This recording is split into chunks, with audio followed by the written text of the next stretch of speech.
Scientists are calling this a medical breakthrough. A drug typically used to treat arthritis and fever can cut the risk of heart attacks. According to U.S. government information, heart disease accounts for 1 in 4 American deaths each year. New research suggests that the anti-inflammatory drug canakinumab can reduce the risk of a repeat heart attack by 15%. The research tracked 10,000 heart attack patients in 40 countries who were treated with the drug every 3 months over a period of 4 years. Canakinumab was shown to be more effective than statin, another drug heart disease patients usually take to lower cholesterol. The researchers also found some in the study, most notably the elderly and diabetics, contracted potentially fatal infections and sepsis. Experts say the drug could save lives, but some are wary of the side effects.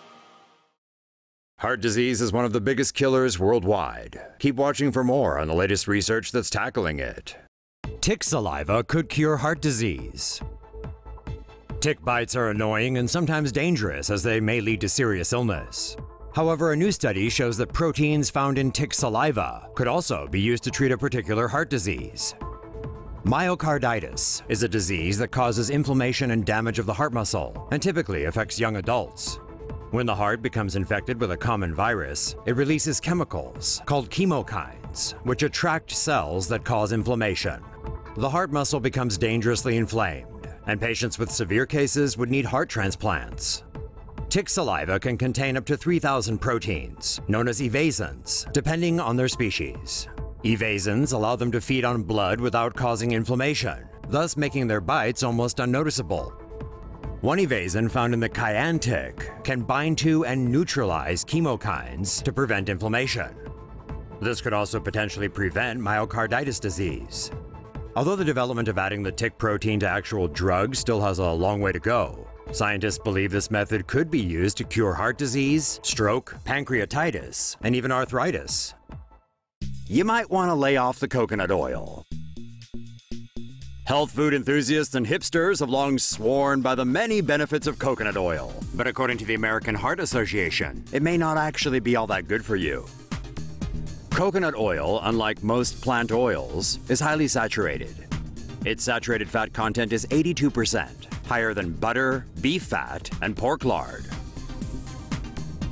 Saturated fat has been linked to low-density lipoprotein, which is bad cholesterol that can build up in the arteries and increase the risk of heart disease. The American Heart Association recommends eating less saturated fat, replacing them instead with unsaturated plant oils, nuts, and seeds. Still, coconut oil has been known to raise good cholesterol levels. And while the evidence doesn't say increased consumption leads directly to heart disease, the fact remains that it contains plenty of saturated fat. So as with all things, it may best be taken in moderation. Frank Sachs was the lead author of the report debunking the idea that coconut oil is a health food. While speaking to USA Today, his advice was, you can put it on your body, but don't put it in your body. A protein can trick your heart into thinking you exercise. Researchers in Canada have found a protein that can stimulate the heart to grow in a healthy way and pump more blood, similar to how it reacts during exercise and pregnancy. When a heart attack damages part of the heart muscle, the remaining muscle adapts by growing larger.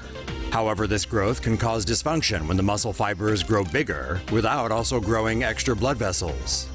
A protein called cardiotrophin-1 can trick the heart into growing more blood vessels and form longer fibers. This could increase the heart's ability to pump more blood, similar to what it does in response to exercise and pregnancy. The researchers are hoping to test the protein in human patients. If the tests are successful, the treatment will become available in a number of years.